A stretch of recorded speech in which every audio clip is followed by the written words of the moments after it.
नमो अरिहंताणं।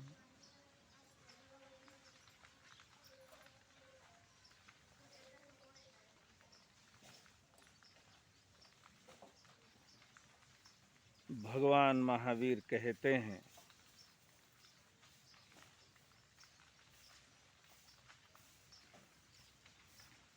कि साधु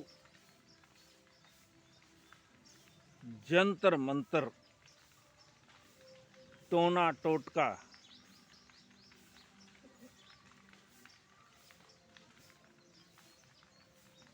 इस तरह के कोई ज्योतिषी कार्य ना करे।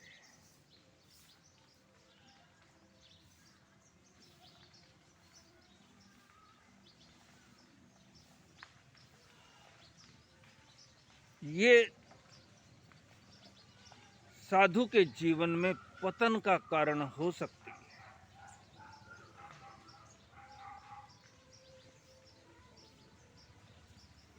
इनमें अपना प्रभाव जमाने का भाव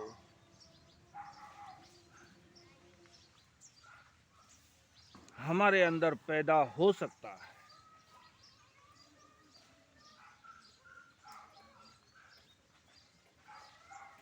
साधु इस तरह का भूत भविष्य बताने की भी कोई क्रिया ना करे। वो तो अपने संयम में स्थित रहे।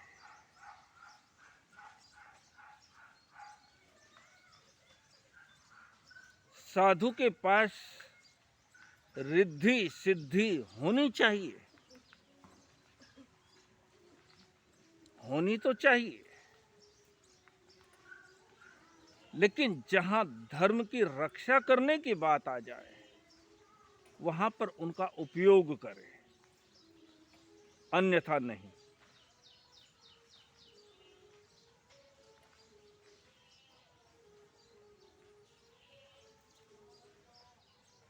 बहुत से घटनाक्रम हमने शरणिक चरित्र में भी सुने, और ऐसी स्थिति इतिहास में भी बहुत बार हमें पढ़ने को सुनने को मिलती है कि जब हमारे पूर्वजों को ऐसा कार्य करने की जरूरत पड़ी, उन्होंने अपना प्रभाव जमाने के लिए नहीं, उन्होंने जिन शासन की रक्षा के लिए, जिन शासन की प्रभावना के लिए उन चीजों का उपयोग किया।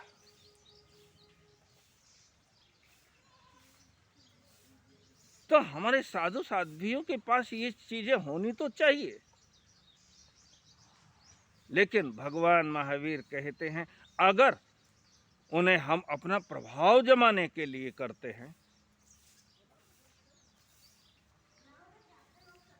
लोगों में मेरा मान सम्मान बढ़े इसलिए हम उन चीजों का उपयोग करते हैं,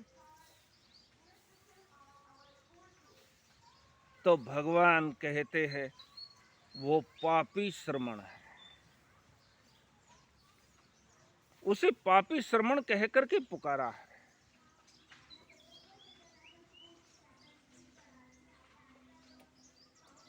लेकिन आज के परिदृश्य में हम देखते हैं साधु के महान होने का प्रमाण ही इस बात से होता है कि वो कितना तंत्र मंत्र करता है, वो कितना टोना टोटका बताता है, वो कितना भूत भविष्य का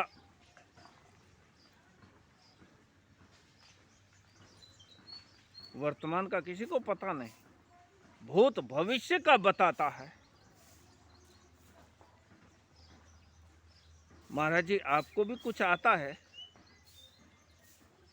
पूछ लेते हैं लोग।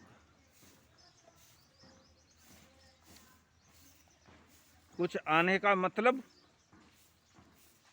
ज्ञान ध्यान से नहीं है। कुछ आने का मतलब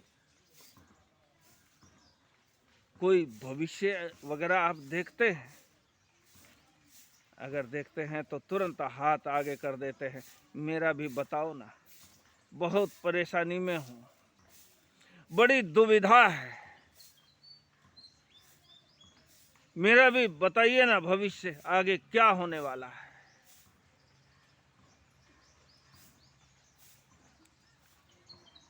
भगवान कहते हैं ये हमारी कायरता है। हम भविष्य के प्रति बड़ी चिंता में हैं, जो अभी हमारे सामने आया ही नहीं, हम उसकी चिंता में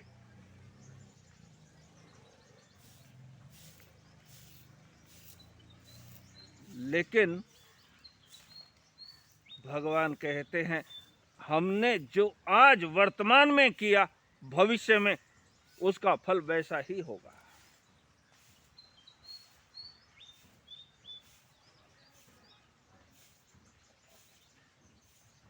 बाप जी कोई अच्छा सा मंत्र दो ना। अरे मगर सबसे बड़ा महामंत्र नवकार, नहीं कोई और अच्छा सा। तो सबसे बड़ा मंत्र है, नवकार मंत्र से भी बड़ा जिसको कहा जा सकता है, कर भला हो भला। जो हमने वर्तमान में किया, भविष्य हमारा वैसा ही हुआ। कोई मंत्र तंत्र टोना टोटका कोई तुम्हारा भविष्य नहीं बदल सकता।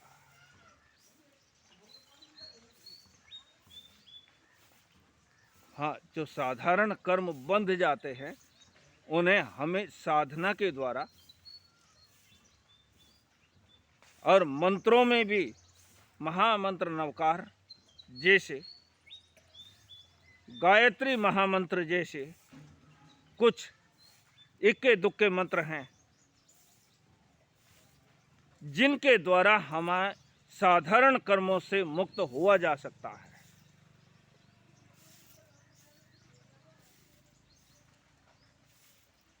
तो सबसे बड़ा मंत्र कर भला हो भला।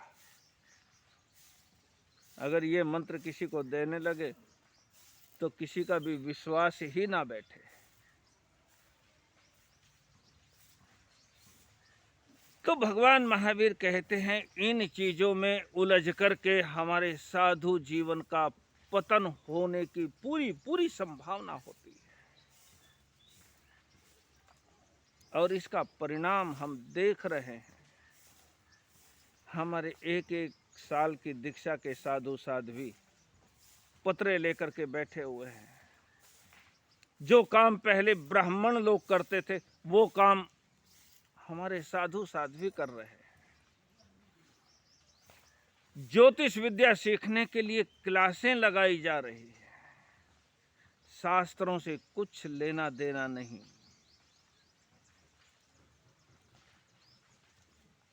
मैं पूछ लेता हूं, अरे भाई इनकी क्या जरूरत है? महाराज जी पेट भरने के लिए करना पड़ता है, अन्यथा कौन पूछता है? कितनी बड़ी ज्ञान की बातें करो, त्याग वैराग्य की बातें करो,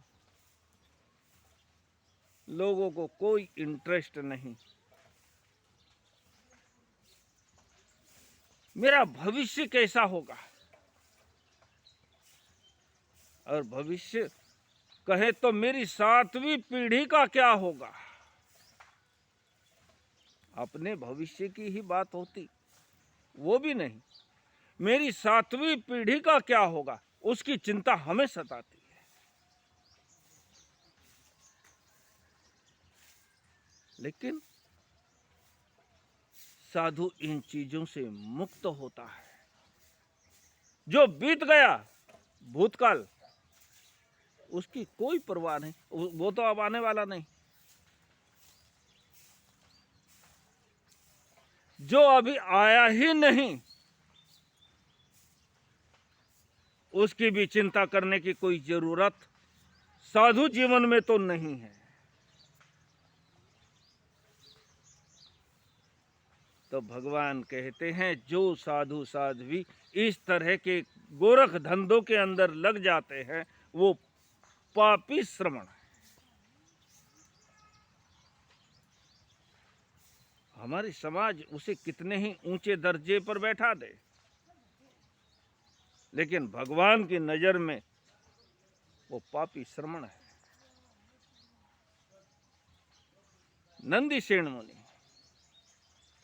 नंदीसेन मुनि एक वैश्य के घर में जाते हैं।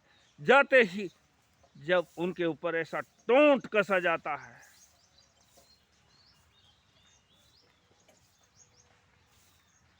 तो वैश्या को बताने के लिए कि जिस धन के लिए तू इतनी पागल है, जिस धन के लिए तूने दीन ईमान अपना सब कुछ बेच दिया, अपने पूर्वजों की इज्जत दांव पर लगा दी, पैसे के लिए शरीर बेचती है, ले तुझे जितना चाहिए तिनका तोड़ दिया। स्वर्ण मुद्राएं वहां पर बरसने लगी, ढेर लग गए।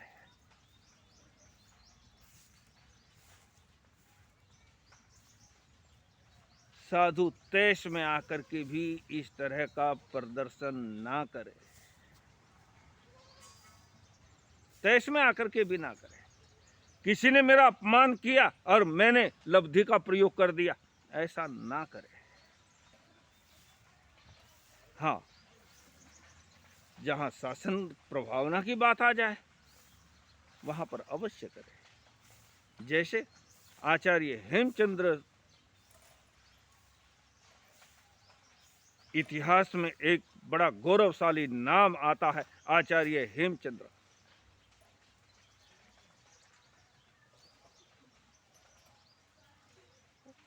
उनके साथ ऐसा ही हुआ। पहले छोटे छोटे राजा लोग होते थे और ये चमत्कारों का प्रभाव तो हमेशा से रहा है। ये पागलपन, लोगों के दिमाग में भूत सवार, चमत्कार का भूत सवार, ये हमेशा से रहा है। उस समय भी यही हालत थी। जो सबसे ज्यादा चमत्कार दिखाता है वही सबसे बड़ा साधु। तो राजा के दिमाग में ये बात आ गई और उसने अलग अलग परंपराओं के साधुओं को बुलाया।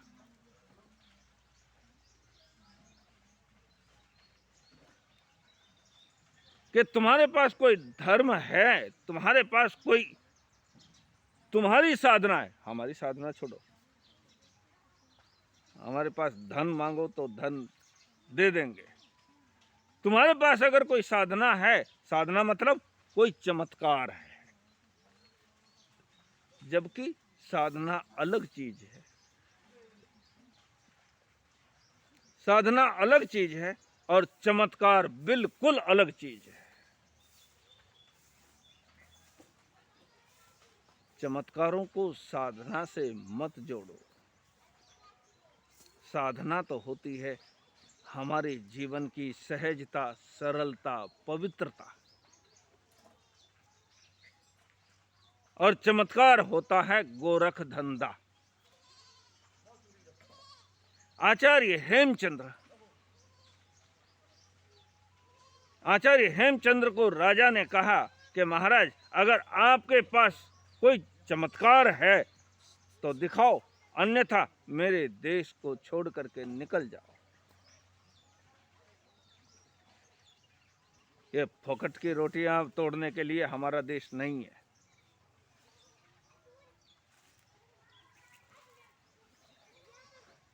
आचार्य हेमचंद्र सोचने लगे, ये मेरा नहीं, ये जैन धर्म का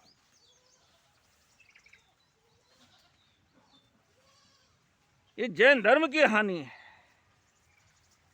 जैन धर्म का अपमान है।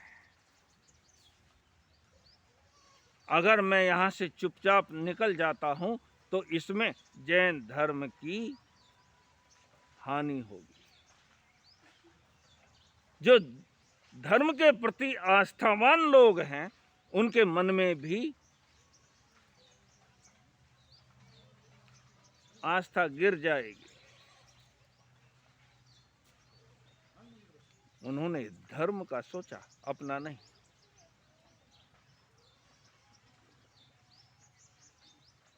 कि राजन आप क्या देखना चाहते हैं, कि बताओ आपके पास क्या है। तो कहते हैं उन्होंने एक पाटा, दूसरा पाटा, तीसरा पाटा,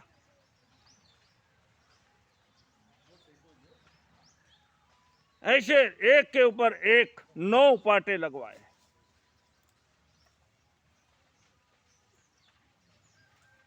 और सबसे आखिर के पाटे पर जाकर के विराजमान हो गए।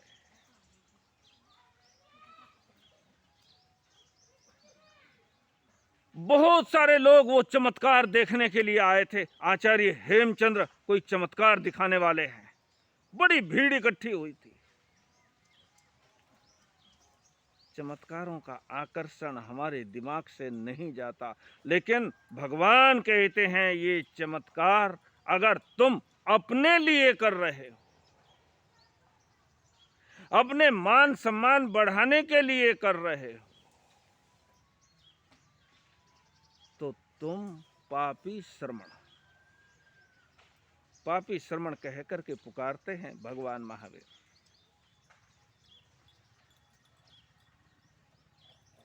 प्रदर्शन में महावीर का कोई विश्वास नहीं था। आखिर के पाटे पर जाकर के बैठे हैं आचार्य हेमचंद्र, प्रवचन देने लगे। प्रवचन देते देते उन्होंने जो कुछ सेवक लोग थे उनको कहा कि एक एक पाटा नीचे से निकालते जाओ।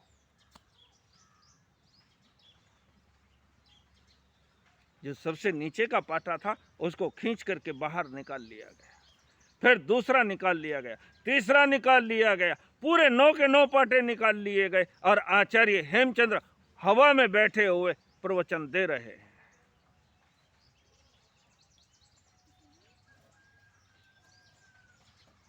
लोग आश्चर्यचकित हैं, जिनको हम समझ नहीं पाते, जिन्हें देख करके हमें आश्चर्य लगता है,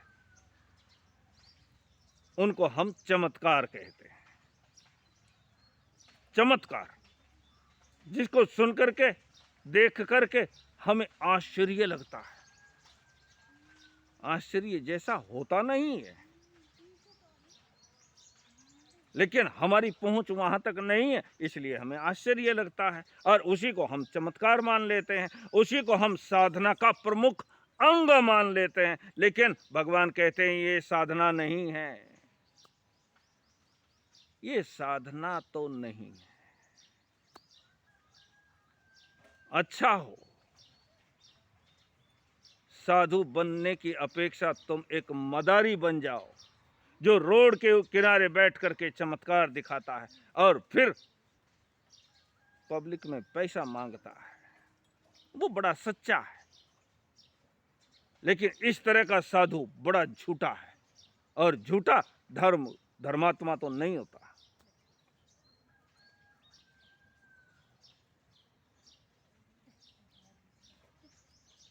लेकिन आचार्य हेमचंद्र ने देखा ये पूरा इनका जो पूरा साम्राज्य है, वहां सभी लोग जैन धर्म से नफरत करने लगेंगे कि जैन धर्म में कोई ताकत नहीं है।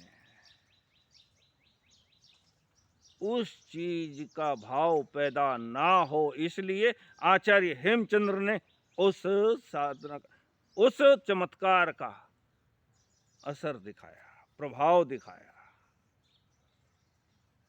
कि इनको इस तरह से लेकर के फिर आध्यात्मिक संपत्ति इनको दी जा सकती है।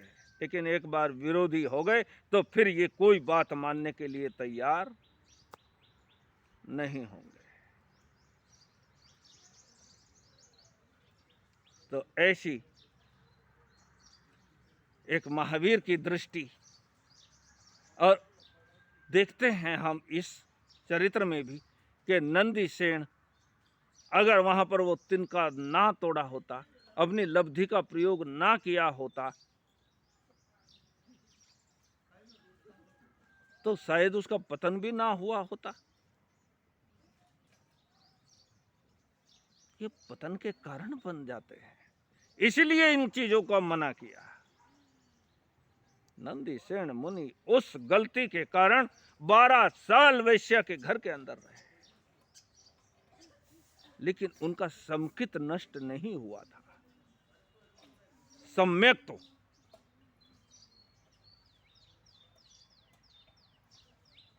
हम तो 48 मिनट मुंहपत्ती लगा करके सोच लेते हैं हमने बहुत बड़ा काम कर लिया।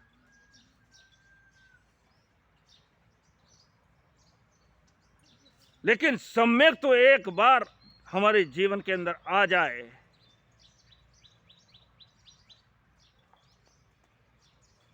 तो हमारे जीवन का कल्याण निकट भविष्य में निश्चित हो जाता है। श्रेणिक के जीवन में निकाचित कर्म का बंध हुआ था, लेकिन सम्यक्त्व के कारण उस नरक का बंध होने के बावजूद भी उसने तीर्थंकर गोत्र का उपार्जन किया। ये सम्यक्त्व का प्रभाव है। नंदीसेन मुनि उन्हीं के पुत्र हैं। 12 साल वैश्या के घर में रहे, लेकिन सम्यक्त्व नष्ट नहीं हुआ। इसलिए प्रतिदिन 10 लोगों को धर्म का उपदेश देते हैं और भगवान के चरणों में भेज देते हैं। उनका वो जो निकाचित कर्म बंधा हुआ था, वो धीरे धीरे धीरे धीरे कमजोर पड़ता गया।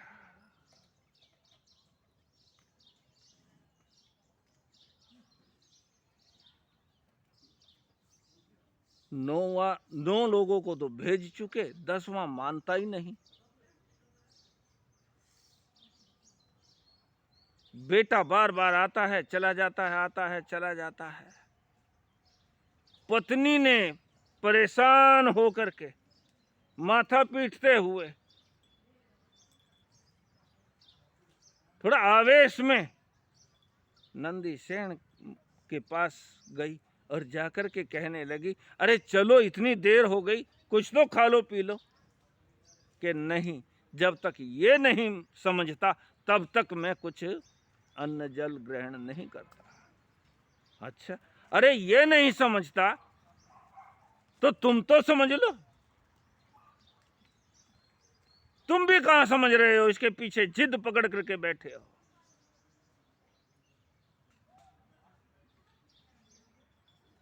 एक चोट, जरा सी एक ठसक कितना बड़ा रूपांतरण हमारे जीवन के अंदर ला देती है। हम जिंदगी भर ठोकर खाते हैं, फिर भी परिवर्तन नहीं आता। मजीठिया रंग है, उतरता ही नहीं। जिंदगी भर ठोकरे खाते हैं।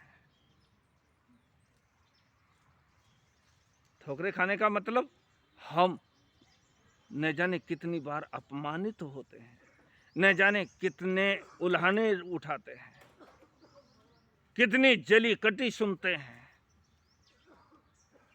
लेकिन उस पूर्व की वैश्या ने कहा, अरे ये नहीं समझता तो तुम तो समझ लो। ठीक है, मैं समझ गया।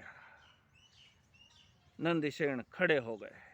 मैं समझ गया, तेरा बड़ा उपकार है, तूने मुझे समझा दिया, अब मैं समझ गया, अब मैं जाता हूं। बस अब मेरा और तुम्हारा इतना ही योग था, अब मैं जाता हूं।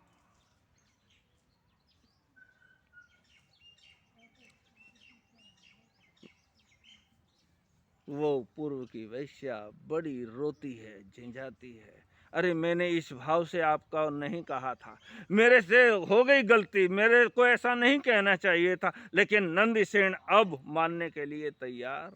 अब मैं समझ गया। समझने के बाद और क्या समझना बाकी रह गया। एक जरा सी चोट हमें समझा दे, अगर हमारा इतना हलू कर्म हो, अन्यथा जिंदगी यूं ही तमाम होती है। सारी जिंदगी बीत जाती है, हम समझने का नाम नहीं लेते। जब वो जाने की तैयारी कर रहे थे, पत्नी रो रही थी। बेटे ने कहा, मां तू क्यों रोती है? कि बेटा, ये तुम्हारे पिता आज हमें छोड़ करके जा रहे हैं। अच्छा, मैं देखता हूं कैसे जाते हैं। छोटा सा बच्चा है, मैं देखता हूं कैसे जाते हैं।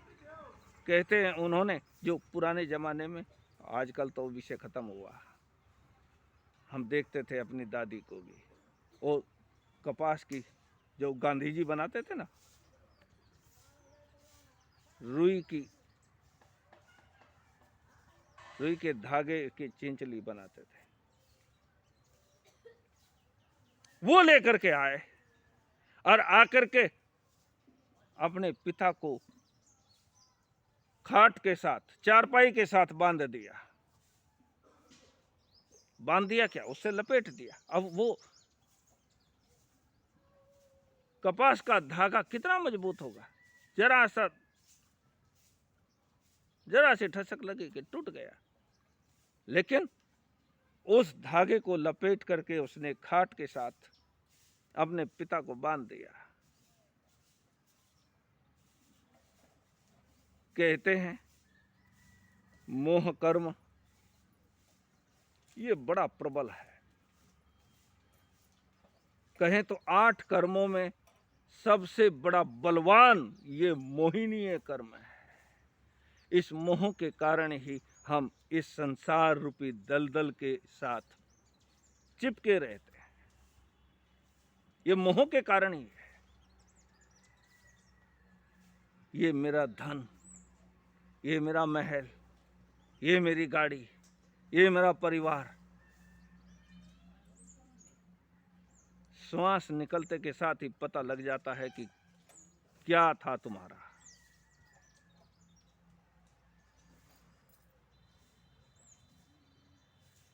सबसे ज्यादा प्रभाव हमारे जीवन पर मोहिनीय कर्म का है, और जिसे तोड़ना भी इतना आसान नहीं होता।